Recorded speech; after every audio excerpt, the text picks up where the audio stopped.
The RAKE. During the summer of 2003, events in the northwestern United States involving a strange human-like creature sparked brief local media interest before an apparent blackout was enacted. Little or no information was left intact, as most online and written accounts of the creature were mysteriously destroyed. Primarily focused in rural New York State and once found in Idaho, self-proclaimed witnesses told stories of their encounters with the creature of unknown origin.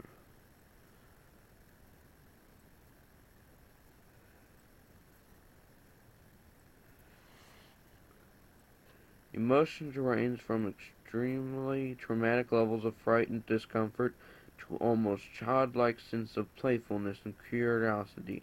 While their published versions are no longer in record, the memories remain powerful. Several of the involved parties began looking for answers that year. In early 2006, the collaboration had accumulated nearly 2 dozen documents dating between the 12th century and present day, spanning 4 continents. In almost all cases, the stories are identical.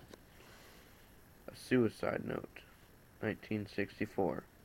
As I prepare to take my life, I feel it necessary to assuage my guilt or pain as I induced to this act.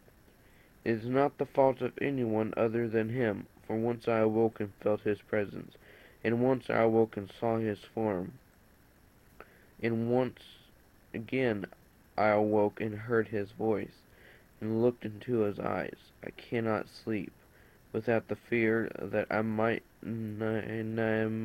next awake to experience I cannot ever awake. Goodbye. Found in the same wooden box were 2 empty envelopes addressed to William and Rose, and one loose personal letter with no envelope.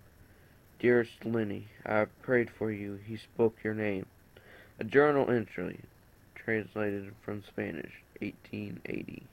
I have experienced the greatest terror. I have experienced the greatest terror. I have experienced the greatest terror. I have seen his eyes when I closed mine. They are hollow, black. They saw me and pierced me. His wet hands. I cannot sleep. His voice. Unintelligible text. A martyr's log, 1691. He came to me in his sleep, from the foot of my bed. I felt a sensation. He took everything. We must return to England. We shall not return here again at the request of the rake.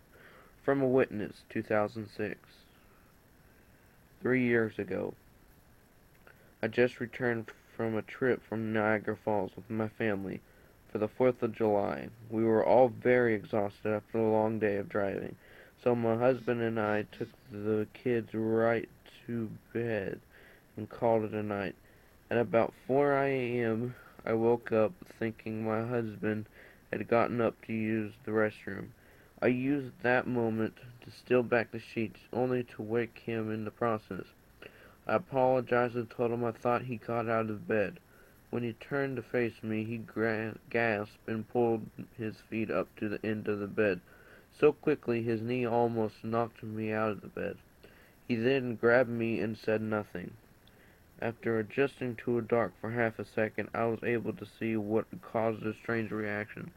At the foot of the bed, sitting facing away from us, there was what appeared to be a naked man, or a large hairless dog of some sort. Its body positioning was disturbing and unnatural, as if it had been hit by a car or something.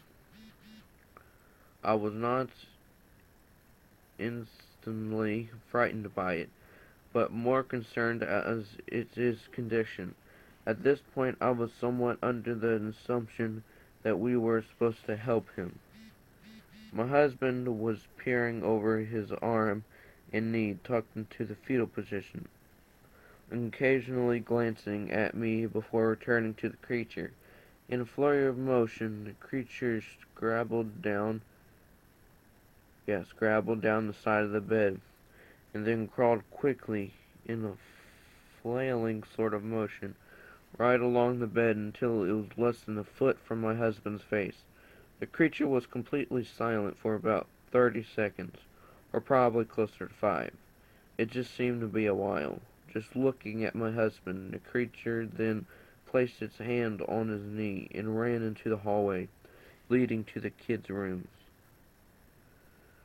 I screamed and ran for the light switch, planning to stop him before he hurt my children.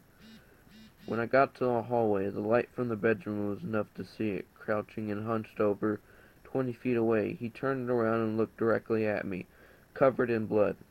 I flipped the light switch on the wall and saw my daughter, Clara. The creature ran down the stairs while my husband and I rushed to help our daughter. She was very badly injured and spoke only once more in her short life. She said, "He is the rake." My husband drove his car into the lake that night while rushing the daughter to the hospital. They did not survive. Being a small town, news got around pretty quickly. The police were helpful at first, and a local newspaper took a lot of interest as well. However, the story was never published, and a local television news never followed up either. For several months, my son Justin and I stayed at a hotel near my parents' house. After we decided to return home, I began looking for answers myself. I eventually located a man, next town over, who had a similar story. We got in contact and began talking about our experiences. He knew of 2 other people in New York who had seen the creature we now referred to as the rake. It took the 4 of us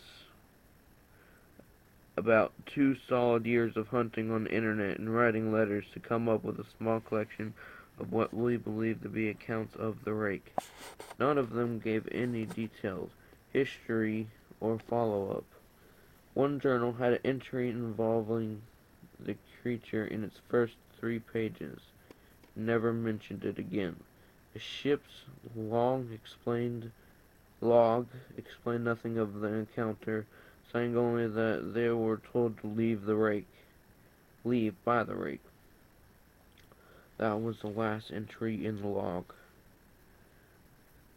There were, however, many instances where the creature visit was one of a series of visits with the same person. Multiple people who mentioned being spoken to, my daughter included. This led us to wonder if the rake had visited any of us before on our last encounter.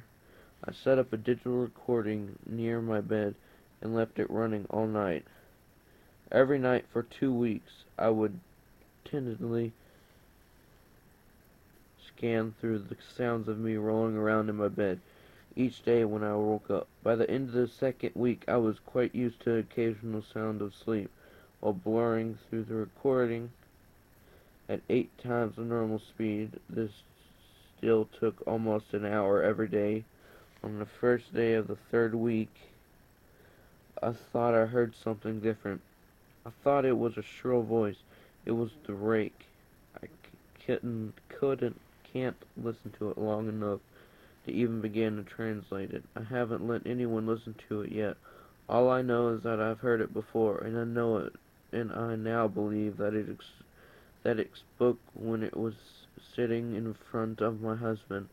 I didn't remember hearing anything at the time, but for some reason the voice on the recorder immediately brings me back to that moment. The thoughts that must have gone through my daughter's head made me very upset. I have not seen the rake since he ruined my life, and I know that he has been in my room while I sleep. I know and fear that one night I'll wake up to see him staring at me.